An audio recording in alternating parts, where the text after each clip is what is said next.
हरि ओम। श्रीरामचंद्र करुणा समुद्र ध्यातो तुझी राजस योग मुद्रा नेत्री नये रे तुझ वीण निद्रा कै भेटसी मजला सुभद्रा शुकासारिखे पूर्ण वैराग्य जाचे वसिष्ठा परिज्ञान योगेश्वराचे कवी वाल्मिका सारिखा मान्य ऐसा नमस्कार माझा सद्गुरु रामदासा मला वाटते अंतरित्वा वसावे तुझ्या दासबोधासी त्वा बोध व्हावे अपत्या परिपाजवी प्रेमग्रासा महाराजया सद्गुरु रामदासा जय जय रघुवीर समर्थ। श्रीराम सकळ केलियाचे सार्थक देव ओळखावा एक आपण कोण हा विवेक पाहिला पाहिजे। दासबोध स्थिती निरूपण नाम समास। काही वेळेला आपण कुठे आहोत याचा चेक संत आपल्याला देत असतात आणि तो आपण तपासलं पाहिजे की आपलं नक्की अंतःकरण आता नक्की कुठल्या स्टेजला आहे। मध्ये मध्ये ते साधनेमध्ये रत असताना आपल्याला तर जमतंय अशा प्रकारचा भाव कॉन्फिडन्स येतो, तो भाग आहे। परंतु काही वेळेला एकूण बाजूच्या परिस्थितीमुळे आणि खरं सांगायचं तर आपली आंतरिक दृढता तितकी नसल्यामुळे ते मन इतकं काही खाली येऊन जातं की अरे हे चाललंय काय असं वाटतं। आणि या सगळ्यामधून तो प्रवास चालू असताना समर्थांना हे निश्चितपणे सांगायचं आहे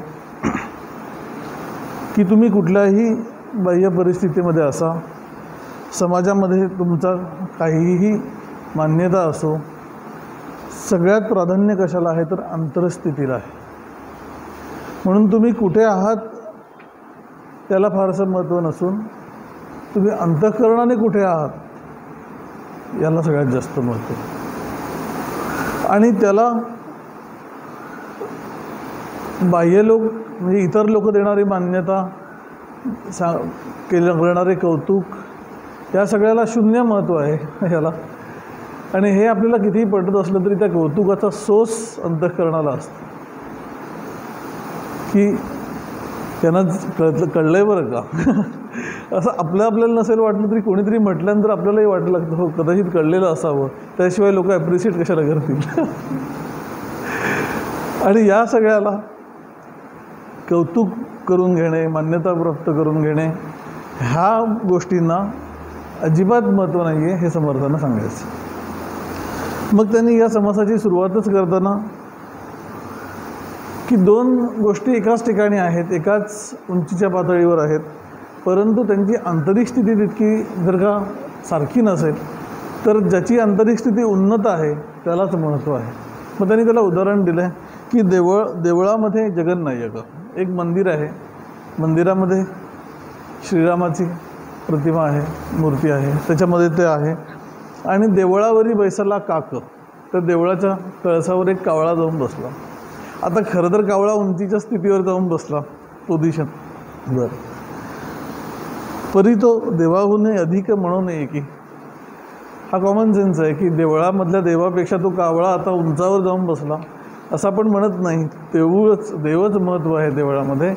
त्याप्रमाणे उंच वस्त्र नीच ल्याला की कमी योग्यतेचा माणूस उत्तम वस्त्र परिधान करून बसलेला आहे आणि समर्थ उघडाचं बैसला हे म्हटल्यानंतर मला गजानन महाराजांची आठवण येते, समर्थ उघडाची बैसल, की बाकीची सगळी सुबत्ता आणि सगळ्या प्रकारच्या सामर्थ्य ऐहिक प्रकारचं काही नाही, निस्संग, तरीसुद्धा आंतरिक क्षमता ज्या प्रकारे ते प्रकट झाले त्यावेळेला त्या त्यांच्या नुसत्या असण्यावर, त्यांच्या बसून राहण्यावर आणि ती शीतं खाण्यावरून ते मोठे मोठे सगळे पाटील लोक त्या गावातले, म्हणजे काय सामर्थ्य आंतरिक रीतीने आहे त्यांची. ती नजर पडल्यावर नुसतं की त्या नजरेत किती सामर्थ्य आहे ते बघितल्यानंतर आंतरिक स्थितीची कल्पना येते. म्हणून बाह्यवेश कुठल्या प्रकारचा परिधान केला आहे त्याला महत्त्व नसून आंतरिक रीतीने तो कुठे आहे. आणि हे विशेषतः समर्थांना सांगत असताना की ज्यांना ज्यांना म्हणून काहीतरी समाजामध्ये आध्यात्मिक काम करण्याची जबाबदारी दिलेली आहे त्यांच्यासाठी पण हे विशेष करून सांगितलेलं आहे की प्रबोधन करतो आहे, 4 लोकांना सांगतो आहे, पण तू आत कुठे आहेस याला सगळ्यात जास्त महत्त्व आहे. आणि समर्थांची भूमिका एकूण परमार्थाकडची की सगळ्या एकदा पूर्णत्वाला गेल्यानंतरच त्या व्यक्तीने प्रबोधन करावं असं नसून ज्याला जे जे आपणाशी ठावे ते इतरांशी शिकवावे अशा प्रकारची आहे. की जे मला चांगलं कळलं आहे मी 4 लोकांना सांगण्याची कॅपॅसिटी माझ्यामध्ये असली पाहिजे.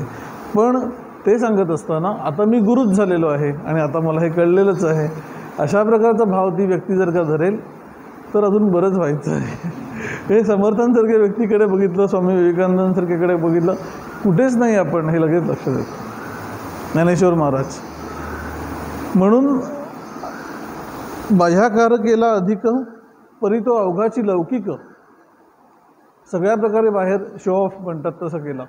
अगदी बघितल्यानंतर एकूण त्याची लीनता, आता ती लीनता खरंच आंतरिक रीतीने बांधलेली आहे की ती आमची एक स्ट्रॅटेजी आहे लोकांना जमवण्याची हे जसं त्याला आतून कळत असतं, कोणीही सांगायची आवश्यकता नसते. आणि विशेषतः संतांचा निसंगपणा बघितल्यानंतर ती एक खोटी आणि आभासी लीनता ते कधीही धारण करून नसतात. गुरुदेव रानडे निंबाळला आश्रमात ज्या वेळेला गेले होते आणि त्यावेळेला काही महत्त्वाच्या व्यक्ती तिथे आलेल्या होत्या त्यांच्याच साधक समाजापैकी, आणि गुरुदेवांनी अजिबात त्यांना अटेंडच केलं नाही. आणि ह्याचं प्रेशर त्या व्यक्तींपेक्षा गुरुदेवांचे इतर जे सहाय्यक त्यावेळेला तिथे होते शिष्यवर्गच, ते म्हणाले की अहो ते सगळे आलेले आहेत आणि तुम्ही त्यांना काही लक्षच दिलं नाही आहे, एवढ्या मोठ्या मोठ्या व्यक्ती. त्याच्यावर गुरुदेव तोडून असं म्हणाले, इथे आल्यानंतर मी कोणाचं नाही आणि माझं कोणी नाही, फक्त देवाच आश्रम. ही व्यक्ती आता कार्य आहे, मग लोकांना सांभाळलं पाहिजे, ते आता मदत करतील आपल्याला तर हे कार्य उभं राहील, काहीही नाही, देवाचं कार्य आहे. अशा प्रकारे आंतरिक निसंगता, ती निसंगतेचा तो जोर आला कशातून? अनुसंधानातून आलेला आहे, ईश्वराच्या अनुभूतीतून तो आलेला आहे. मेरे तो गिरीधर गोपाल दुसरे ना कोई. त्याला एकाने असं म्हटलं आहे की मेरे तो गिरीधर गोपाल असं आपल्यालाही मध्ये मध्ये वाटत असतं, पण दुसरं ना कोई असं वाटत नसतं. दुसरे अनेक आहेत, त्याच्याबरोबर एक गिरीधर गोपाल पण आमचा आहे अडचणीच्या वेळेला, ज्या वेळेला दुसरे कोणी कामाला येत नाहीत त्यावेळेला. अशा प्रकारचं नसून खरं अंतःकरण हे ईश्वरनिष्ठ होऊन गेलेलं आहे. आणि याला समर्थांनी येथे पाहिजे मुख्य एक अंतर्निष्ठा असा शब्द वापरलेला आहे की आंतरिक रीतीने ती व्यक्ती तत्वाशी जोडली गेलेली आहे, आत्मस्वरूपाशी. यालाही त्यांनी कुठेही निसंदिग्धता, सगळी प्रकारची निसंदिग्धता ठेवलेली आहे. कारण एक भावनिक कल्लोळ आहे, भावनिक नातं आहे ईश्वराशी, ते घेऊन आम्ही आहोत. देवा मला सांभाळ असं मी म्हणतो आहे, मधून देवाचा आधार घेतो आहे. हे सगळं असलं तरीसुद्धा एक साधनेचा मार्ग आहे आणि तो साधनेचा मार्ग चालण्याशी ती व्यक्ती स्वतःपाशी किती प्रामाणिक आहे त्याला सगळ्यात जास्त मिळतो. आणि गुरुशिष्य संबंध ह्याचाही हाच गाभा आहे. नाहीतर मग गुरूंच्या आठवणी काढत राहणं, संतांचे प्रसंग आठवून डोळ्यामध्ये पाणी येणं, हे सगळं एक सात्विक वातावरण आहे. त्याला महत्त्व नाही किंवा मूल्य नाही अशातला भाग नाही आहे. कारण त्याने आम्ही व्यवहारामध्ये काहीतरीच करत बसण्यापेक्षा किमान त्या परमार्थाच्या प्रांगणात तरी वावरतो, म्हणून त्याला मूल्य जरूर आहे. आणि म्हणून सगळ्या संतांची चरित्र तरी आम्ही का बघतो आहोत, त्यांची ते स्थिती का बघतो आहोत की त्याने आम्हाला काय करायला पाहिजे हे कळतं, त्यांची निष्ठा किती होते ईश्वराबद्दल हे कळल्यानंतर आम्ही पण ते करायला पाहिजे हे आम्ही घेण्याचा भाग आहे. म्हणून संतांची चरित्र ऐकल्यानंतर किंवा वाचल्यानंतर, प्रसंग आठवल्यानंतर आम्हाला बरं वाटतं, असं असायला पाहिजे असं वाटतं, किंवा त्यांना ते जमलं असं वाटतं. आम्हाला कधी जमेल हा क्वेश्चन आम्हाला विचारलं पाहिजे दरवेळेला. आणि इतर सर्व गोष्टी व्यावहारिक दृष्टीने आम्ही करत असताना संसारामध्ये ज्या ज्या जबाबदाऱ्या आहेत त्या आम्ही पार पाडतो आहोत. पण ही गोष्ट करायची राहिली तर बाकी सगळं केलं त्याला फारशी किंमत संतांच्या दृष्टीने नाही, अध्यात्मामध्ये नाही. जन्मोनी या काय साधिले स्वहित, केली यातायात प्रपंचाची. स्वामी स्वरूपानंद. सुखासाठी केला संसाराचा धंदा, भोगिली आपदा नाना परी. संसाराचा धंदा याचा अर्थ, धंदा याला म्हणतात की काहीतरी दिलं तर काहीतरी मिळावं अशी अपेक्षेने दिलं, त्याला धंदा असं म्हणतात. म्हणून मुलांवर घरच्यांवर प्रेम केलं का, त्यांनी पण आम्हाला द्यावं, सांभाळावं म्हणून केलं, त्याला धंदा असं म्हटलं. भोगिली आपदा नाना परी, स्वामी म्हणे त्यासी कैसे समाधान, अंती नागवण सर्वस्वाची असं. आणि अंती नागवण सर्वस्वाची याचा अर्थ काय, ईश्वराचा स्पर्शच नाही झाला अख्ख्या आयुष्यभरात, काहीच केलं ना, म्हणजे साधना केल्या, वेगवेगळ्या प्रकारच्या उपासना केल्या, व्रत केली, सगळं केलं, स्पर्श नाही झाला, मूल्य काही नाही असं त्यांना म्हणायचं. आणि हा जाग करण्याचा भाग आहे. आम्ही किती साधना करतो, कोणकोणत्या प्रकारची करतो, किती सूक्ष्म उपासना आम्हाला कळलेली आहे, हा सगळ्या गोष्टी सेकंडरी आहेत कितीही नाही म्हटलं तरी. आणि त्याचा आधार घेऊन आम्ही ईश्वराचा स्पर्श करून घेतला का याला महत्त्व आहे. आणि त्याच्यासाठी जे जे काही करावं लागेल, ज्या ज्या गोष्टी सोडाव्या लागतील आणि ज्या ज्या गोष्टी कराव्या लागतील, त्याच्या प्रेरणा घेण्याचं काम आम्ही संतांच्या चरित्रामधून केलं पाहिजे. नाहीतर हे केवळ एक भावनिक नातं होऊन जातं आणि ते आम्हाला सांभाळत आहेत, आम्हाला कधीतरी ते पार पाडून नेतील, असं काही होणार नाही. पार पाडून वगैरे देणार, त्यांनी जो मार्ग दिला आहे तो पार पाडण्यासाठी ते स्वतः त्याच्यावर चाललेले आहेत. ज्या कट्टाने, गुरुदेवांचाच शब्द आहे हा, कट्टाने त्यांनी ती साधना सांभाळलेली आहे, त्या बघता आम्हाला ते करायला भरपूर अजून स्कोप आहे हे आम्हाला कळत असून आम्ही ते न करणं, करंटे पण असं समर्थाने पुढे म्हटलेलं आहे की एवढं सगळं मिळालं आहे, मग आता काय पाहिजे आहे, जोर पाहिजे अंतःकरणाचा, जो आम्ही संसारामध्ये एरवी इतका लावत असतो त्याच्यात 10% तरी लावला तरी आपलं काम होईल, असं गुरुदेवांनी, असं गोंदवलेकर महाराजांनी म्हटलं आहे. इतका जोर आमच्या अंतःकरणामध्ये नाही आहे हे कळल्यानंतर झडझडोनी वहिला निघ ये भक्तीची या वाटा लाग, असं म्हटल्यानंतर आम्हाला बरोबर वाटतं, हां असं केलंच पाहिजे. पण इट स्टार्ट्स फ्रॉम नाव. असं आम्ही जरा जरी ढिले पडत असलो तर ढिले पडण्याची आमची एकूण प्रवृत्तीच ढिले पडण्याची आहे अंतःकरणाची, की दर थोड्या वेळाने एक आवेग येतो भक्तीचा, प्रेमाचा, गुरूंची आठवण आल्यानंतर तो काही काळ टिकतो, खाली पडून जातं परत अंतःकरण. असं आहे, ठीक आहे, ते मान्य कर आणि पुन्हा पुन्हा त्याला लिफ्ट करायचा प्रयत्न कर अंतःकरणाला. कशाच्या साह्याने, योगाच्या साह्याने. म्हणून दोनच प्रांगणात वावर, असं जे कबीरांनी म्हटलंय, हिरणा समजबुज चरणा, हिरणा मनाला म्हटलं, हिरणा हरणाचं उपमा दिली आहे. आणि दोनच प्रांगणात, एक बन चरणा, दुजे बन चरणा. एक म्हणजे योग आणि दुसरं म्हणजे ज्ञान. एकतर ज्ञानविचार धारण कर अंतःकरणावर, मी तत्वस्वरूप आहे. अनुभव नाही आहे, मग मीचा वेध घे, स्ववर राहायचा प्रयत्न कर. या दोन गोष्टींमधून ते अंतःकरण पुन्हा पुन्हा त्या तत्वाशी संलग्न करण्याचा प्रयत्न करणं, याला जी कसोशीने करण्याचा जो भाग आहे त्या भागाला साधना असं म्हटलं जातं. आणि ते सोडून बाकी सगळ्या गोष्टी या साधनेला पूरक आहेत, पण ती मुख्य साधना म्हणता येत नाही. स्वामी स्वरूपानंदांना जे विचारलं होतं की सोहम ध्यान सोडून बाकी काही केलं तर ते चालेल का, तर त्यांनी असं म्हटलं होतं की ह्या सगळ्या उपासना म्हणजे ताटामध्ये वेगवेगळे पदार्थ आहेत, लोणचं आहे, चटणी आहे, पापड आहे, पण मुख्यमध्ये भात, वरण, पोळी हे जे लागतं तशी सोहम साधना आहे. बाकीच्या चटण्या खाऊन बसल्याने पोट भरत नाही, त्याप्रमाणे बाकीच्या साधना करून त्याला अडचण नाही येत किंवा त्या विरोधी नव्हेत, पण ते केल्याने ईश्वर प्राप्ती, ईश्वराचा प्राप्ती म्हणजे तरी काय, अंतःकरणाने ईश्वराचा अनुभव घेणं हे होणार नाही. आणि याच्यामध्ये कुठलीही संदिग्धता कोणीही बाळगण्याचं कारण नाही. इतक्या संतांनी ते करून दाखवलेलं आहे आणि ते नाही केलं तर नाही होणार हे स्पष्ट सांगितलेलं आहे. आणि त्याच्यामध्ये आम्ही चुकारपणा करतो दरवेळेला. याला समर्थांचा म्हटलं तर आक्षेप आहे की हे असं करू नका, स्वतःसाठी करू नका, कोणाला दाखवण्यासाठी म्हणून नव्हे.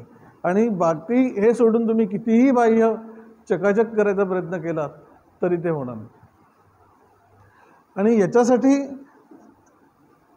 जी अंतःकरणाची तयारी करायला पाहिजे आहे ती तयारी करण्याला दुसरा कुठलाही मार्ग नाही. नान्यपंथा विद्यते आहे ना.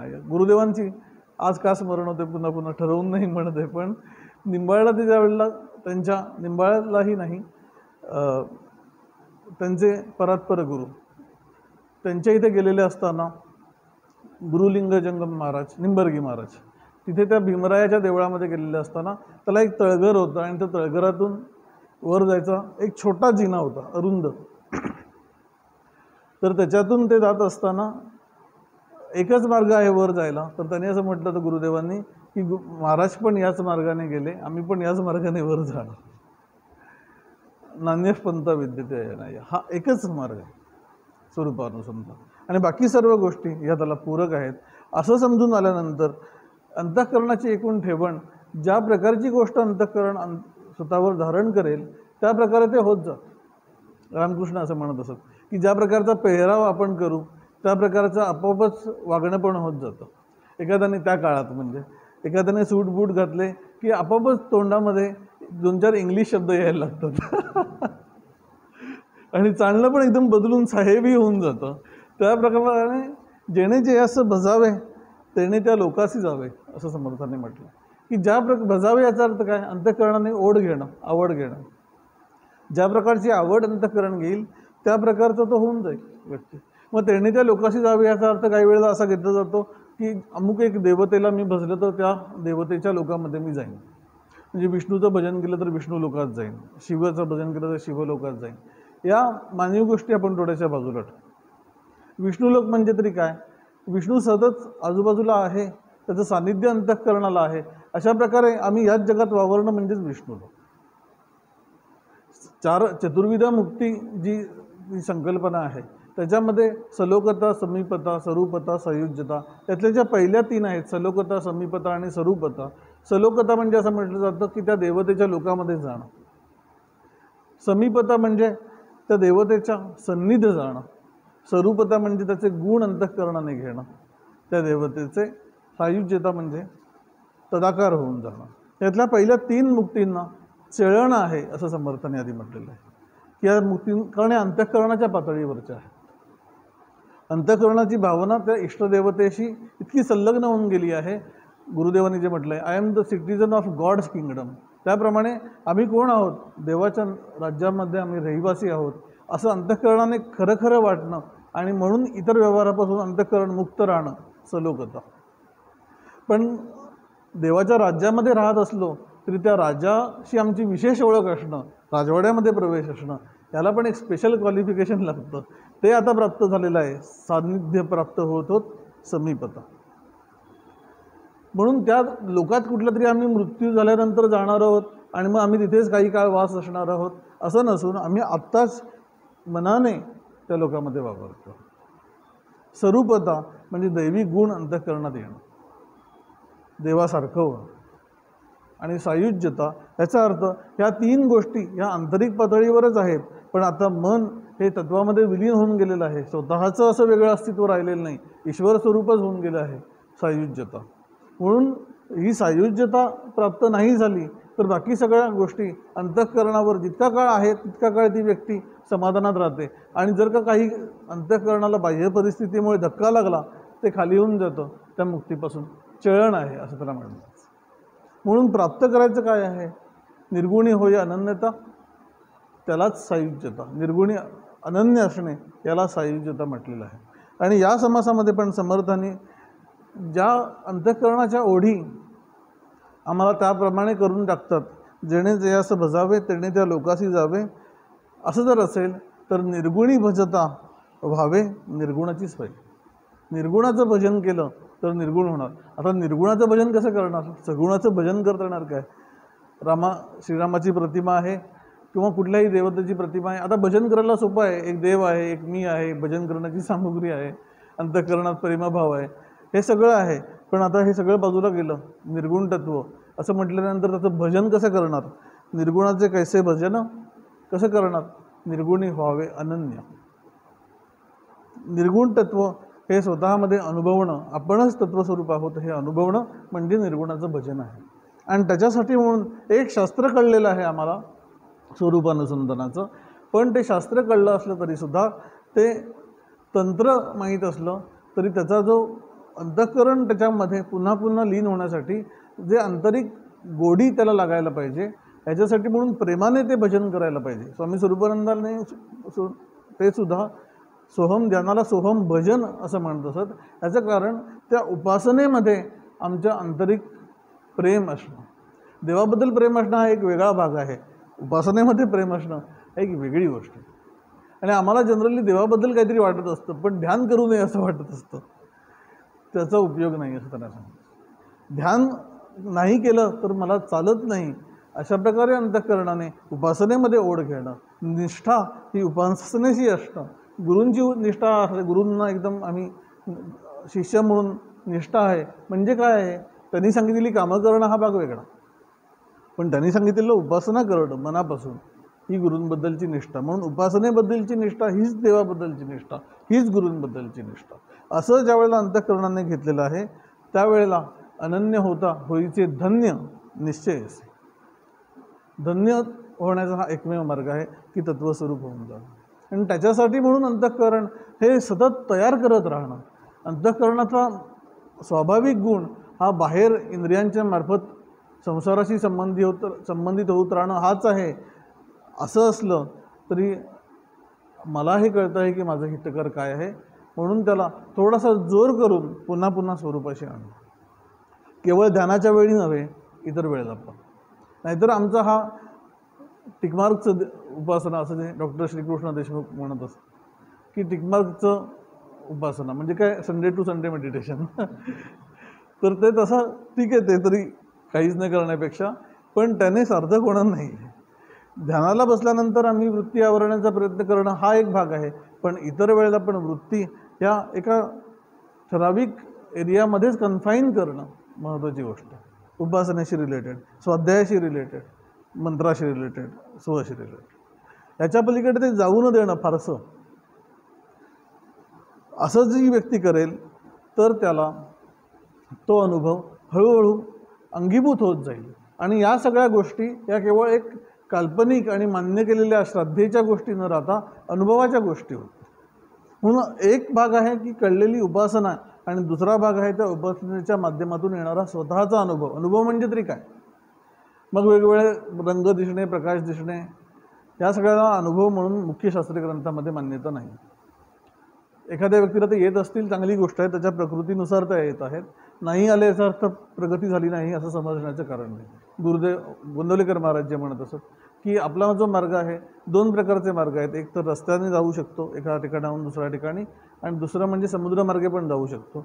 रस्त्याने जात असताना मध्ये मध्ये वेगवेगळ्या गोष्टी दिसत राहतात, मैलाचे दगड दिसतात, अजून काही खुणा दिसतात, ज्याच्यावरून आम्हाला कळतं की आमचा प्रवास पुढे पुढे चाललेला आहे. पण समुद्रमार्गे जात असताना काहीच दिसत नाही, याचा अर्थ प्रवास होत नाही असं नसून तो मार्ग तशा प्रकारचा आहे. म्हणून ज्ञानमार्ग जर का असेल, स्वरूपानुसंधानाचा मार्ग असेल, तर इतर अनुभूती येतील अथवा नाही येतील, स्वरूपानुसंधान जेवढं सूक्ष्मात जात राहील तितकं प्रवास चाललेला आहे असं समजायला काहीही प्रत्यवाय नाही.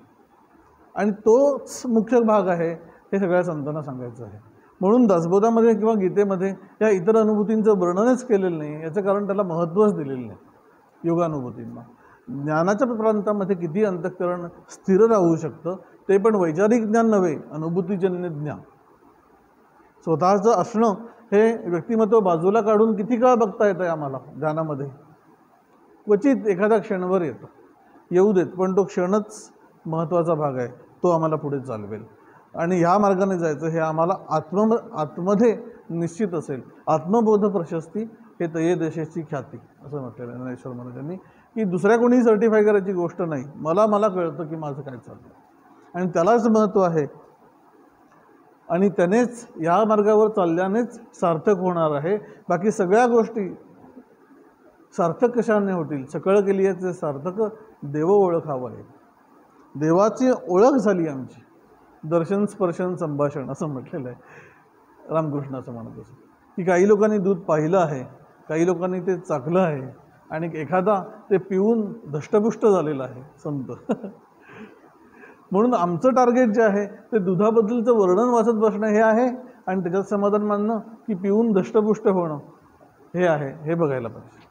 आणि त्याच्यासाठी ते दूध सेवन करण्याची आवश्यकता आहे. नुसतं पाहून पण होणार नाही. सेवन करण्याचा अर्थ पुन्हा पुन्हा तत्वाशी संबंधित होऊन राहणार. केवळ वैचारिक प्रांतामध्ये न राहता अनुभूतीच्या मार्गावर येणं.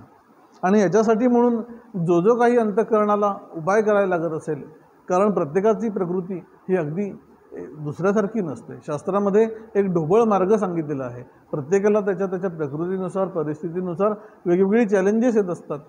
एकाच मार्गावर जरी चालायचं असलं तरी त्या अडचणी ह्या आपापल्याच सोडवाव्या लागतात. अंतःकरणाच्या कलानुसार, शारीरिक प्रकृतीनुसार, बाह्य परिस्थितीनुसार त्यानुसार मार्ग काढणे, त्याच्यासाठी संतांची चरित्र बघणे आणि त्याच्यातून आमची डेव्हलपमेंट होते का हा चेक सतत अंतःकरणावर ठेवणे. तो जर नसेल तर बाकी सगळ्या गोष्टी त्या बाह्य आहेत, ह्याच्यामध्ये कुठलीही संदिग्धता न ठेवणं. म्हणून ह्या सगळ्या गोष्टी सकळ केली याचे म्हणजे तरी काय, व्यावहारिक गोष्टी नव्हेत. उपासना त्याचं सार्थक कुठे होईल, देव ओळखावा एक. पण ते देव ओळखावा एक तरी कसं होईल, आपण कोण हा विवेक पाहिला पाहिजे. देव म्हणून म्हणजे कोणतरी एक वेगळीच एंटिटी आहे जी मला सांभाळते आणि ती मला कधीतरी दर्शन देईल असं नसून माझं तत्वस्वरूप हाच देव आहे, आत्मदेव असं गुरुदेव म्हणत असत. त्यांनी आपल्या गुरूंना म्हणजे भाऊसाहेब महाराज उमदीकरांना पण ते आत्मदेव असं संबोधत असत. अशा प्रकारे जी व्यक्ती करेल त्याचं देव पाहता निराकार, आपण आपला तो माईक विचार, माईक म्हणजे खोटा, की स्वतःचं मूळ स्वरूप अनुभवायला जाताना समजून घेताना असं लक्षात येतं की व्यक्तिमत्व नावाची काहीतरी सेपरेट गोष्ट नाहीच आहे, तत्वस्वरूपच आहे. अस्तित्व हे जे माझं मी म्हणतो आहे आणि एक विश्वात्मक अस्तित्व आहे, या दोन्ही गोष्टी एकच आहेत. मी माझ्या सापेक्ष ज्या वेळेला म्हणतो त्यावेळेला मी माझं अस्तित्व म्हणतो, देवाच्या सापेक्ष म्हणतो त्यावेळेला देवाचं अस्तित्व म्हणतो. पण हा सापेक्षतावाद काढून टाकला तर उरतं काय, केवळ अस्तित्व तत्वाचं. त्या तत्वाचा अनुभव, त्याला कुठलाही आकार नाही, निराकार आहे, तेच माझं स्वरूप आहे. देहभाव काहीच नाही दांडोळीत. आपण असं पाहू जाता अंगीबाणे सर्वज्ञता, असं आधी म्हटलंय समर्थाने.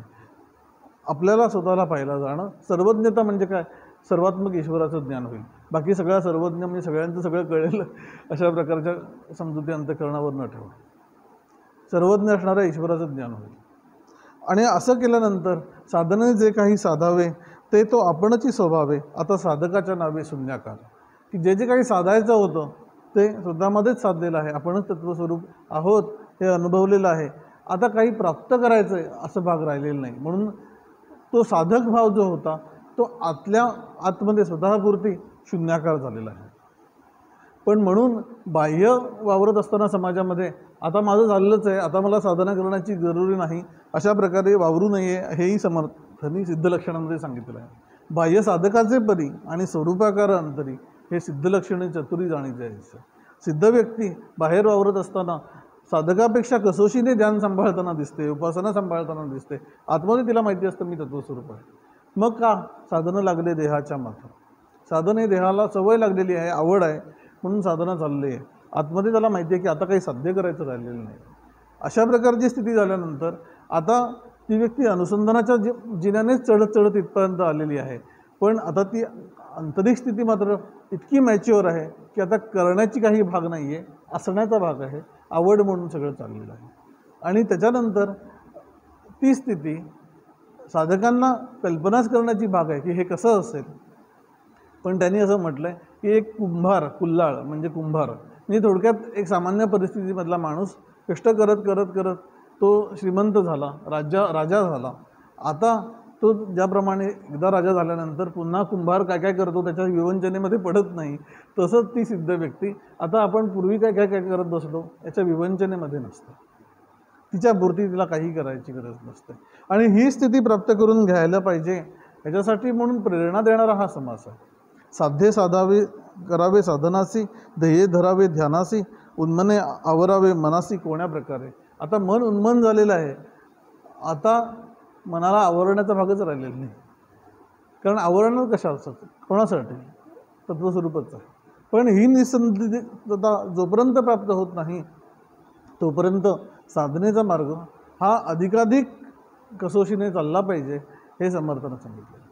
ज्ञानेश्वर महाराजांनी पण म्हणून आत्मज्ञान विखी जवळ निश्चित नाही निकी, म्हणजे आपण तत्वस्वरूप आहोत हे अंतःकरणाला जोपर्यंत निश्चित नाही तोपर्यंत यागाधिक कर्मे म्हणजे उपासना कर्मे त्यजू नये असं म्हटलं. सर्व प्रकारच्या उपासना ज्याने म्हणून आमचं अंतःकरण ईश्वराशी संबंधित होत जातं त्या कारणे, आणि मुख्यतः सोहम ध्यान असं ज्याला स्वामी माधवनाथ म्हणत, की स्वतःपाशी असण्याचा प्रयत्न करणे, ही उपासना मध्यवर्ती धरून बाकी सर्व उपासना करणे आणि स्वतःचा तत्वस्वरूपापर्यंत जाण्याचा भाग हा निश्चित करून घेणे आणि त्याच्यावर नियमित चालणे. याच्यासाठी म्हणून समर्थ त्यांच्या नावातच ते सामर्थ्य असल्यामुळे काही वेळेला हातात पट्टी घेऊन साधकांना छडी घेऊन थोडंसं ढकलतात पुढे. त्या प्रकारचं विवरण या समासामध्ये काही थोड्या प्रकारे आलेलं आहे, ते आपण बघतो आहोत. पुढचा जो भाग आहे याच्याशी संबंधित तो आपण पुढच्या वेळेला बघू. हरिओम. सदा सर्वदा योग तुझा घडावा, तुझे कारणी देह माझा पडावा. उपेक्षू नको गुणवंता अनंता, रघुनायका मागणे हेची आता. उपासनेला दृढ चालवावे, भूदेव संतांचे सदा नमावे. सत्कर्मयोगे वय घालवावे, सर्वामुखी मंगल बोलवावे. जय जय रघुवीर समर्थ.